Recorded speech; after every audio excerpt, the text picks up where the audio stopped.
Bonjour à tous, chers élèves de troisième. Nous nous retrouvons à distance. J'ai pas pu faire de classe virtuelle parce que le site du CNED dysfonctionne.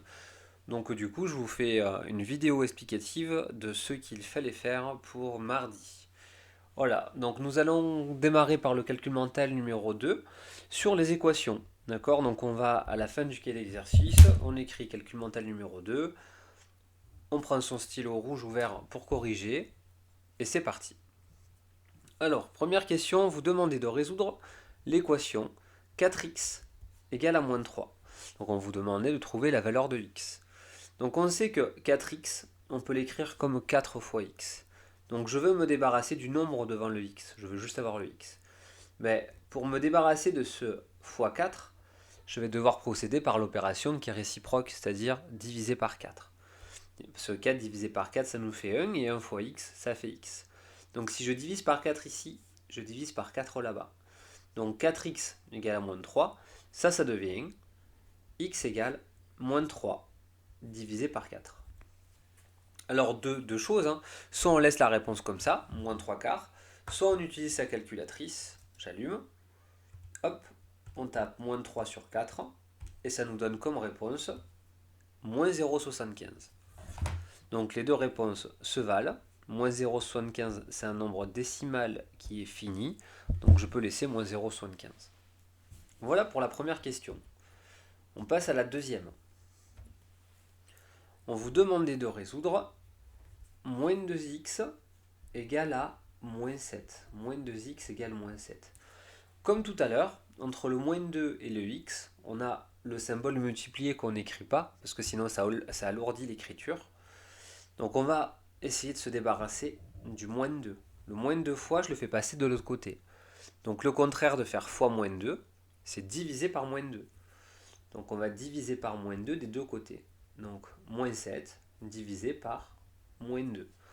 Alors moins 7 sur moins 2, on ne peut pas le laisser comme ça. Cela, on peut utiliser la règle des signes. Moins et moins, ça nous fait plus. Donc ça, on peut déjà l'écrire comme 7 sur 2. Mais aussi, calculatrice, on peut taper 7 sur 2. Ça nous donne en écriture décimale 3,5. Les deux notations se valent et sont justes. Il n'y en a pas une mieux que l'autre. Les deux sont correctes. Voilà pour la deuxième question. Question numéro 3. On vous demande de résoudre l'équation 4x égale à moins 9. Même méthode que tout à l'heure, hein. On essaie de se débarrasser du 4 qui est devant le x. Le contraire de faire x4, c'est diviser par 4. D'accord? Vraiment, on divise à gauche et à droite du symbole égal. On divise par 4 les deux côtés de notre équation. Donc ça devient moins 9 quarts. Alors moins 9 quarts, je peux le laisser comme ça, c'est une valeur qui est exacte.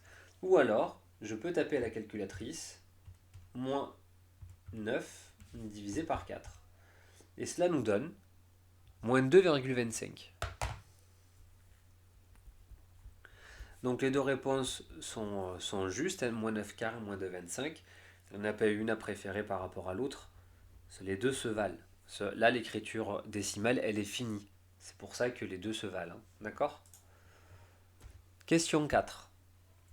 7x égale à moins 49. 7x égale moins 49. Nous allons nous débarrasser, comme tout à l'heure, du 7 fois. D'accord? Donc on va faire le contraire de faire fois 7. Le contraire de faire fois 7, c'est diviser par 7. Je le fais des deux côtés. D'accord? Je ne le fais pas ici, je n'écris rien, parce que quand on fait 7 divisé par 7, ça nous fait 1, et 1 fois x, ça fait x. D'où le fait que depuis tout à l'heure, sur la partie gauche, on n'écrit rien. Mais ce qu'on fait, on le fait vraiment à gauche et à droite du symbole, égal. Donc on divise par 7 des deux côtés. Donc ça devient moins 49 septième. On prend la calculatrice, on tape moins 49 divisé par 7. Ça nous fait moins 7. D'accord? Valeur exacte, valeur entière, moins 7. Donc là, on ne peut pas laisser la fraction parce qu'on peut la simplifier. D'accord? Puis tout à l'heure, moins 9 quarts, 7 demi, moins 3 quarts. Ça, c'était une fraction qui était irréductible, on ne pouvait pas la simplifier, mais là, c'est là, car un 9 étant un multiple de 7, on est obligé de calculer, d'accord, et de marquer la réponse sous la forme d'un nombre entier. Question numéro 5. On vous demandait de résoudre x sur 8 égale à 2. X sur 8 égale à 2. Alors là, ce qui nous embête du côté là où il y a le x, ben c'est le diviser par 8. Comment on va faire pour se débarrasser de ce divisé par 8? Quelle est l'opération qui est réciproque au divisé? Eh ben, c'est multiplier. Contraire de faire diviser, c'est multiplier. Donc on va multiplier à gauche et à droite du symbole égal, on va multiplier par 8. Donc x est égal à 2 fois 8. Et 2 fois 8, ça nous fait 16. Voilà pour le calcul mental qu'il fallait faire pour aujourd'hui. On est vraiment encore dans des choses très basiques au niveau des équations. Chapitre que l'on a vu, ça doit être le chapitre 5 de cette année. Et puis, je vous ai donné la fiche méthode numéro 9 concernant ce calcul mental-là. D'accord? Donc, à savoir faire, c'est un élément essentiel pour passer après au lycée général, enfin en seconde générale. Voilà. Donc, on va rester dans la partie exercice. On va aller du côté au début duquel exercice, hein, ou au milieu, et on va faire l'activité qui était à faire pour aujourd'hui.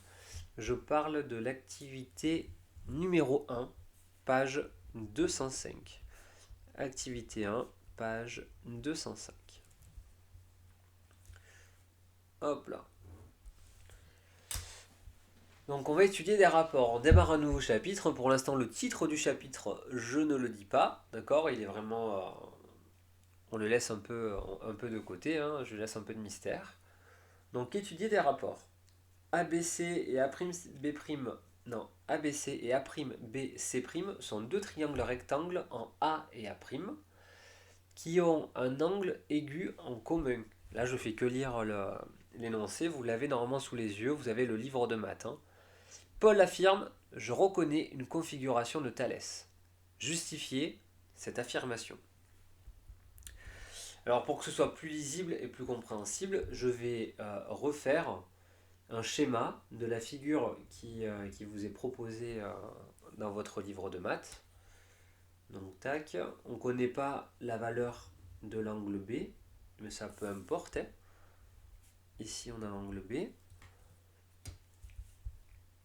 Là, on va avoir AC. Alors, je suis les carreaux, donc je sais du coup que je suis perpendiculaire.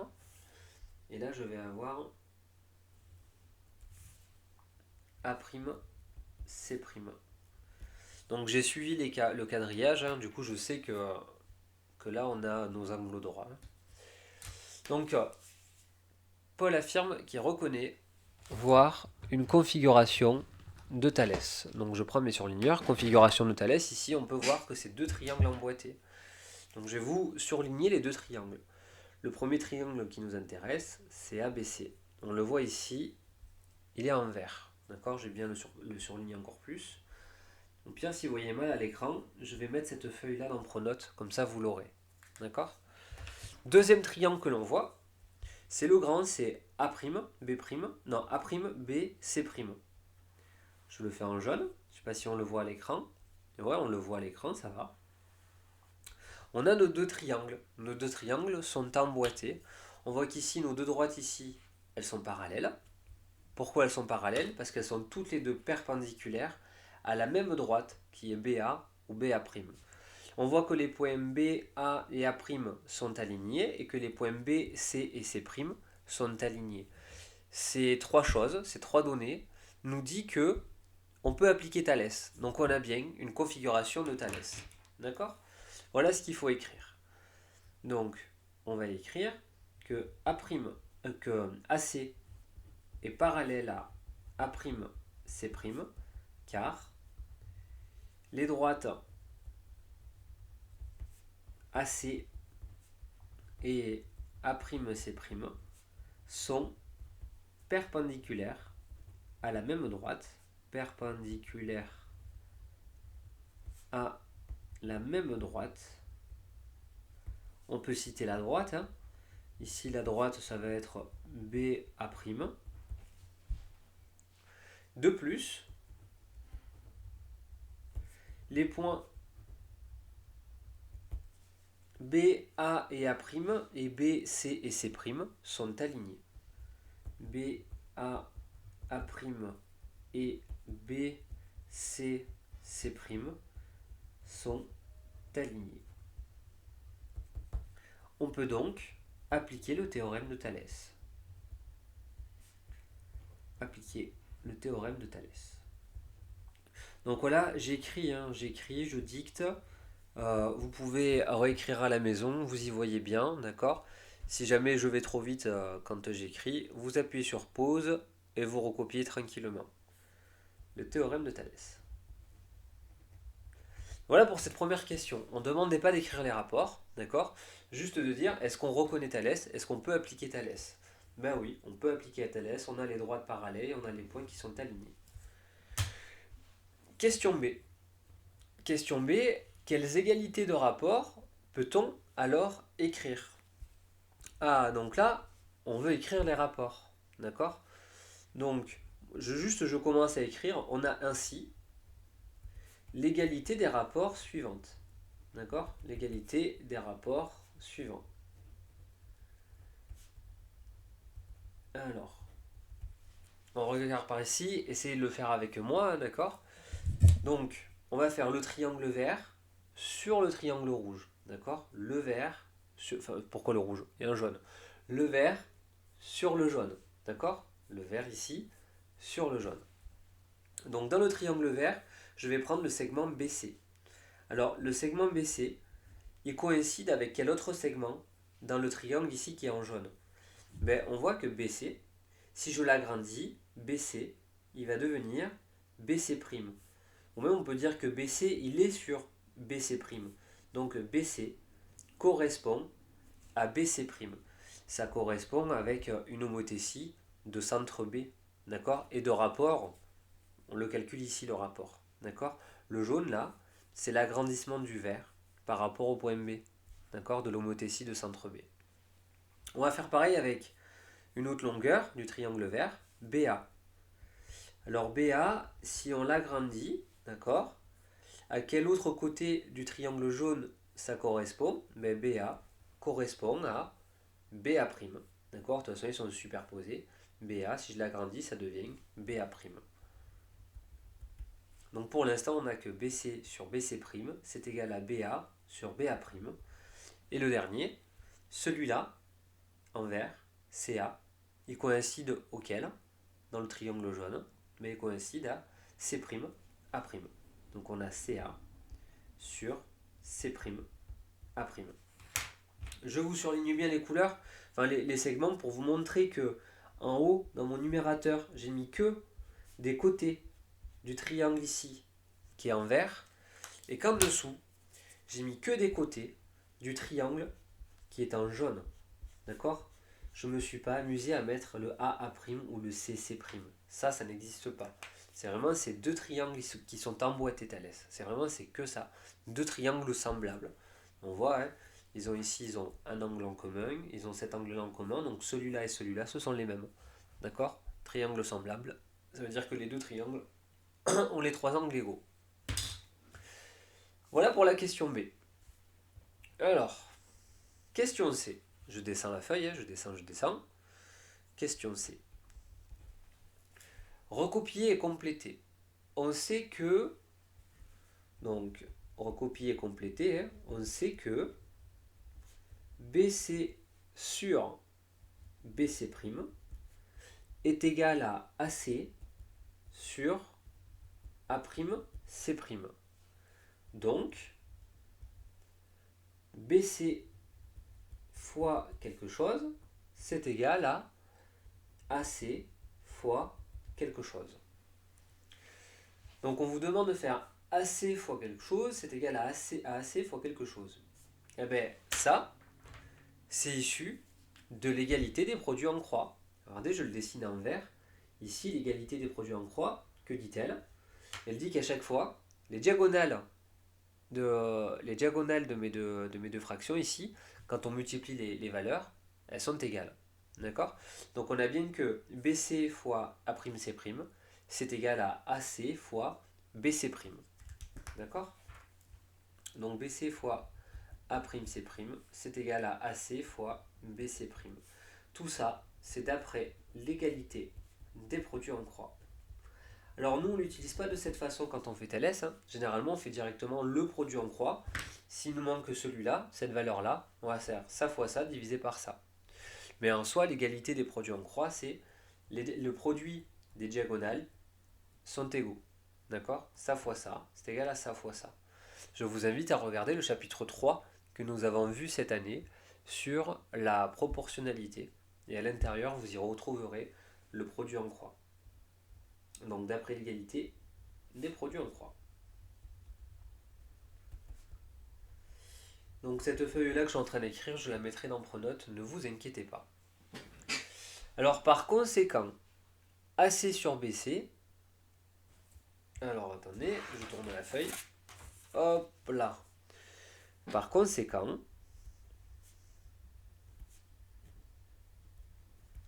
AC sur BC, c'est égal à, et puis on vous demande de donner un rapport. AC sur BC, c'est égal à, alors je regarde, je retourne derrière, ici, moi je veux AC sur BC. Donc il faut que je divise, faut que ça là, je le fasse venir ici. Donc comme ça j'aurai AC divisé par BC. C'est le contraire de faire fois BC, c'est divisé par BC. Et donc celui-là, je vais le faire passer de l'autre côté. D'accord? Et donc le contraire de faire fois BC', c'est divisé par BC'. Donc AC sur BC, ça va être égal à A'C' sur BC'. D'accord? Toujours pareil, produit en croix. Alors j'ai déjà oublié, je regarde ici. Donc on a dit A'C' sur BC'. A'C' sur BC'. Voilà. Ainsi, le rapport AC sur BC ne dépend pas de l'angle. Ah, ça, il faut tout recopier. Ainsi, le rapport AC sur BC ne dépend pas de l'angle. Donc on est toujours dans la question C, qui est un peu longue parce qu'il faut écrire. Ne dépend pas de l'angle. Donc ça c'est facile, je vous remets ici. Donc c'est AC sur BC. Ben, ça dépend plus de l'angle, mais celui-là, d'accord? L'angle ABC. Ça dépend plus de celui-là. Pourquoi? Parce que ça peut être donné en fonction de A'C' et BC', d'un autre triangle, d'accord? A'C' et BC'. Donc ça dépend plus de cet angle-là, de ABC.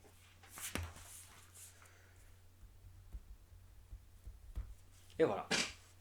Enfin, il ne dépend que, il ne dépend que de cet angle-là. Ok pour cette question-là. De façon analogue, question numéro D. De façon analogue, à partir de BA sur BA' et BC sur BC', démontrer que BA sur BC, c'est égal à BA' sur BC'. D'accord? Donc comme tout à l'heure, on va repartir de BA sur BA', c'est égal à BC sur BC'. Donc ça vient des rapports de Thalès qui sont écrits ici. BA sur BA', BC sur BC', c'est bien égal, d'accord? Et on va arriver à quelque chose qui ressemble à ce qu'on a fait tout à l'heure, presque à A'C' sur BC'. Sauf que nous, ça va être du BA' sur BC', d'accord? Ça et ça. Donc on veut BA sur BC. Donc le BC ici, je vais le faire passer de l'autre côté. D'accord? Et le BA', je vais le faire passer ici. Autrement dit, je vais les switcher. Ici, je vois que BA', c'est une division. C'est divisé par BA'. Donc le contraire de diviser par BA', ça va donner fois BA'. Mais le BC, il est au numérateur. Il est ainsi porté par une multiplication. C'est ça là-haut, je peux l'écrire comme BC fois 1 sur BC'. D'accord? Moi, c'est le BC que je vais faire partir de l'autre côté. Mais le contraire de faire fois BC, c'est diviser par BC. Donc on le fait étape par étape. Hein. On obtient que BA sur BC, ça va être égal à BA' fois 1 sur BC'. Le BA' qui était au dénominateur, là le divisé, je le passe de l'autre côté, le divisé va devenir multiplié. Le BC, il était associé à un multiplié, je le fais passer de l'autre côté, multiplié va devenir divisé. Ici je calcule, BA' fois 1 sur BC', ça nous fait BA' sur BC'. Tout ça c'est venu grâce à l'égalité des produits en croix. D'accord? Tout ça c'est grâce à ça, à l'égalité des produits en croix. Sans ça, on peut pas faire on peut rien faire. Hein. Voilà pour la question D. Alors, question C. Donc on vous demande de faire la même chose avec le dernier rapport, démontrer que AC sur BA, ça va être égal à A'C' sur BA'. D'accord? A'C' sur BA'.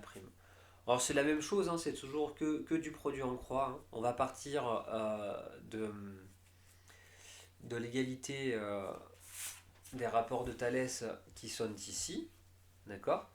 Nous, ce qui nous intéresse, c'est le AC sur AC' et le BA sur BA'. On va partir de cette égalité-là. BA sur BA', CA sur C''. Donc BA sur BA', c'est égal à C'' sur, c'est bien ça, hein, C'', non, c'est CA sur C''. Et je vais effacer mes petites erreurs que je viens de faire juste en haut. Ok. Donc comme tout à l'heure, on va peut-être y aller peut-être un peu plus lentement que tout à l'heure, hein, d'accord? Hop, je vous mets ça à l'écran. Donc tout à l'heure j'ai fait les deux en même temps, je vais peut-être les faire l'un après l'autre. Donc je vais d'abord faire passer le divisé par BA' de l'autre côté. Le contraire de diviser par BA', ben c'est faire fois BA'. Donc BA, c'est égal à CA sur C'A' fois BA'. D'accord? Le contraire de diviser par BA'. De l'autre côté, ça devient fois BA'. Alors je vais faire passer maintenant le fois AC de l'autre côté. Mais le contraire de faire fois AC, ben c'est diviser par AC. Donc on écrit BA divisé par AC, c'est égal à BA' sur C' A'. C'est exactement ce qu'on vous demande d'arriver. D'accord? Ah, peu de choses près que moi on me demande le contraire, j'ai pas vu, j'aurais pu le faire tout à l'heure. Hein. On vous demande de faire CA sur BA. D'accord? De montrer que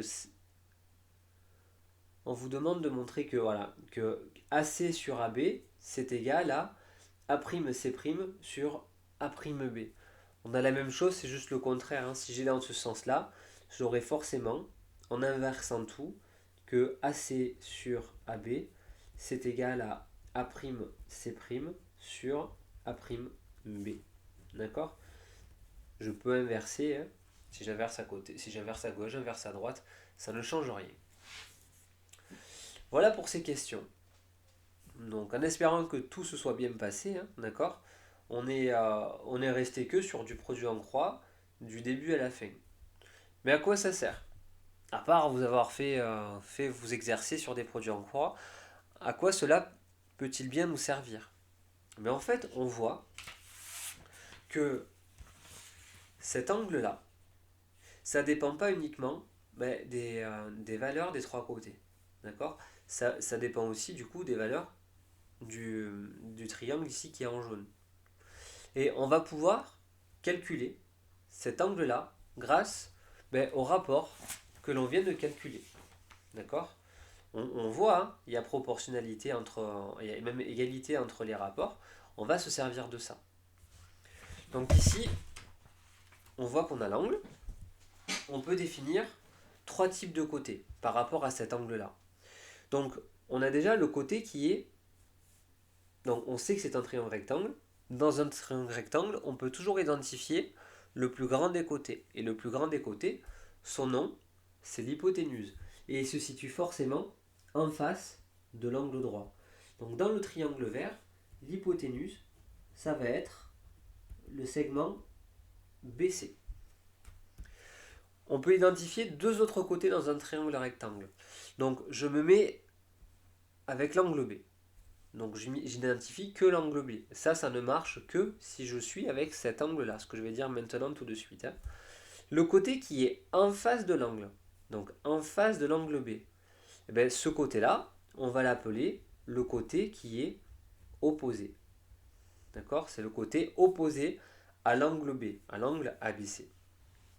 Et le côté qui est sur l'angle, où l'angle il se prend sur ce côté-là, on appelle ça le côté qui est adjacent. Donc il est adjacent à l'angle.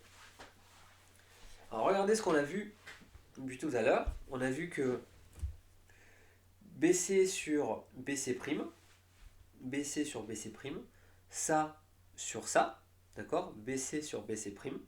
En fait, ça c'est égal à quoi? BC sur BC'. Alors attendez. Alors on a vu que d'après les questions C, D et E, que ça sur ça, ça fait ça sur ça, ça fait ça sur ça, on pouvait le remplacer et avoir d'autres égalités de rapport. D'accord? Donc toujours par rapport à cet angle qui est ici, on a les égalités de rapport suivants. Donc on a ça sur ça, c'est égal à celui-là sur celui-là. Donc toujours on garde notre angle qui est ici. Mais on a aussi que ce côté-là sur celui-là, c'est égal à ce côté ici. C'est toujours le côté qui est opposé à l'angle, mais dans le triangle jaune, ce côté-là sur celui-là, qui va être l'hypoténuse du triangle jaune. D'accord? Mais on a aussi que ce côté-là dans le triangle vert, sur celui-là dans le vert, c'est égal à celui-là dans le jaune, sur celui-là dans le vert. Donc de là, on va définir 3 choses, le cosinus, le sinus et la tangente d'un angle. D'accord? Donc assez facile pour s'en rappeler. Le cosinus d'un angle de l'angle ABC, on va le définir de cette façon-là. Ça va être le côté qui est adjacent à l'angle sur son hypoténuse. D'accord? Donc ça va être BA sur BC. On va définir le deuxième rapport. Donc le deuxième rapport que l'on a vu tout à l'heure, c'était... Donc je regarde. C'était... Alors BA sur BC, je viens de le faire, hein, c'est ça? Ouais. Donc on a vu AC sur BC. D'accord? AC sur BC. Ce rapport-là, AC sur BC, ben ça on va dire que c'est le sinus de l'angle. D'accord? Le rapport, donc le sinus de ABC, ça va être AC sur BC. Et on a vu que AC sur BC, c'était égal à A'C' sur BC'. D'accord? Et le dernier rapport que l'on a vu, c'est celui de la dernière question, que AC sur AB, c'était A'C' sur A'B'. Et ça, on va appeler la tangente de l'angle ABC. Donc tangente, c'est AC sur AB. Voilà les 3 rapports que l'on peut définir dans un triangle qui est rectangle avec cet angle-là. On peut avoir la même chose avec l'angle C. Sauf qu'attention, quand on prend l'angle C, le côté qui est opposé à l'angle, c'est plus celui-là. C'est le côté qui sera opposé, ce sera celui qui est en face du point C. Ça va être le côté qui était adjacent tout à l'heure. Et le côté ici qui était opposé, il est plus opposé, il est adjacent. L'hypoténuse, quant à lui, dans un triangle rectangle, il sera toujours en face de l'angle droit. Donc lui, il ne changera jamais. Voilà pour cette première activité. Donc si on ne comprend pas tout, ce n'est pas grave. On va faire la petite partie leçon et puis après on fera que des exercices. Donc dans un premier temps, c'est de bien identifier les rapports, le sinus, le cosinus et la tangente d'un angle. Une fois qu'on a compris ça, qu'on arrive bien à identifier l'hypoténuse dans un triangle rectangle, le côté adjacent et le côté opposé à un angle, une fois qu'on sait faire ça, la suite, ça se passera tout seul, hein. Vraiment, ça se passera bien. Donc vous allez dans la partie leçon. Donc vous tirez un trait, vous prenez le cahier de leçon, hein, d'accord. Donc cahier de leçon, on écrit chapitre 9 et le titre du chapitre ça va être trigonométrie. Donc dans la partie leçon, chapitre 9, trigonométrie.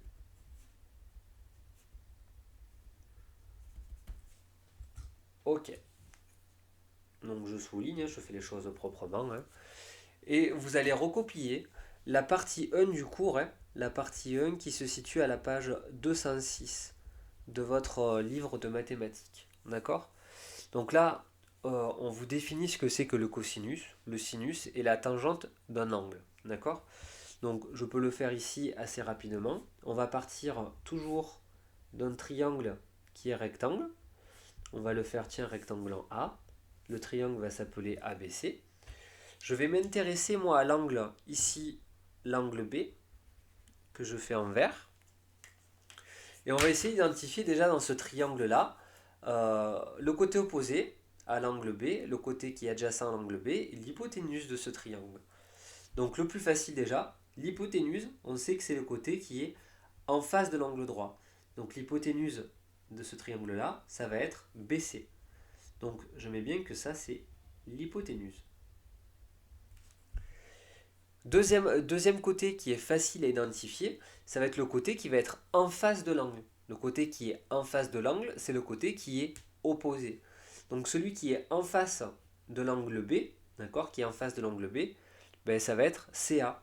Donc CA, ça va être le côté qui est opposé. Nous avons trois mots à retenir. Le dernier mot, c'était le côté adjacent. Par élimination, ça va être AB. D'accord. Il est bien adjacent, il est collé à l'angle. D'accord. Collé qui est le côté qui est adjacent. Donc on va essayer à chaque fois de définir le cosinus, le sinus et la tangente. Alors, le cosinus de l'angle ABC. Donc le cosinus, par définition, ça va être le côté qui est adjacent sur l'hypoténuse de l'angle. D'accord. Adjacent sur hypoténuse. Ça, il faut s'en rappeler. Adjacent sur hypoténuse. Une fois que j'ai identifié ça, cela devient facile de dire que c'est AB sur BC.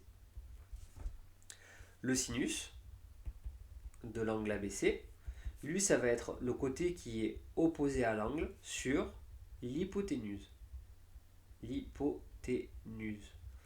Donc une fois qu'on connaît la formule, opposé sur hypoténuse, on peut facilement remplacer par le nom des côtés. Le côté qui est opposé c'est AC et l'hypoténuse c'est BC. Donc ça c'est AC sur BC. Et on peut faire la même chose avec la tangente de l'angle ABC. Donc la tangente, ça va être le côté qui est opposé sur le côté qui est adjacent. Donc une fois qu'on connaît la formule, on n'a plus qu'à remplacer par le nom de nos côtés, hein. Opposé c'est AC, adjacent c'est AB. Donc c'est AC sur AB. Pour terminer cette petite partie leçon, je vais vous donner un moyen mnémotechnique pour retenir tout ça. Donc le moyen mnémotechnique c'est, je l'écris ici, vous pouvez le prononcer, hein, d'accord. C'est casse-toi. Alors même il faut se dire ça comme ça, casse-toi. Donc casse-toi, pourquoi? Le C, lui, ça va être pour le cosinus. Le cosinus, qu'est-ce que c'est? C'est le côté qui est adjacent. Adjacent, ça commence par un A. Sur hypoténuse. Hypoténuse, ça commence par un H. A sur H. Adjacent sur hypoténuse. C'est exactement ce qu'on a écrit. Maintenant, le S, donc casse-toi, c'est pour le sinus. Sinus, ça commence par un S.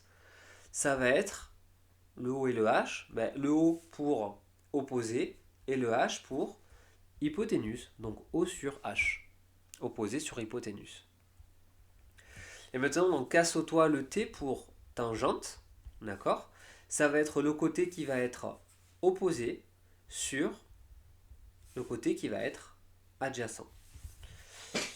Voilà, petit moyen mnémotechnique qui fonctionne assez bien. C'est la seule chose de ce chapitre qu'il faut connaître, d'accord? Donc après de là, une fois qu'on saura faire tout ça, on peut calculer le cosinus, sinus et tangente. On ne sait pas trop à quoi ça sert pour l'instant, mais on sait le calculer. De là, on va pouvoir après déduire la valeur de l'angle ABC grâce à la calculatrice. Mais ça viendra dans la partie 2 de la leçon. Donc voilà, pour voir si vous avez tout bien compris, il va falloir se diriger dans la partie exercice, d'accord? Donc on va rester sur le livre de maths et on va faire l'exercice 23 et 24 de la page 229. D'accord, le 23 et le 24 de la page 229. Ah, 209, pardon, je dis 209, j'écris 229, mais c'est 209. Ok. Donc c'est des exercices d'application directe du cours. Donc vous cherchez bien à savoir quel est le côté adjacent, quel est le côté qui est opposé à l'angle et quelle est l'hypoténuse. D'accord? Je vous laisse faire ça pour jeudi. Nous corrigerons ça soit jeudi en classe virtuelle si ça fonctionne. Sinon, je referai une vidéo explicative avec la correction de ces deux exercices-là et le cours du jour. Voilà. Il ne me souhaite plus qu'à vous souhaiter bon courage. Si vous avez des questions, n'hésitez pas à me les poser sur Pronote. J'y répondrai assez rapidement. Bonne journée à vous. Au revoir.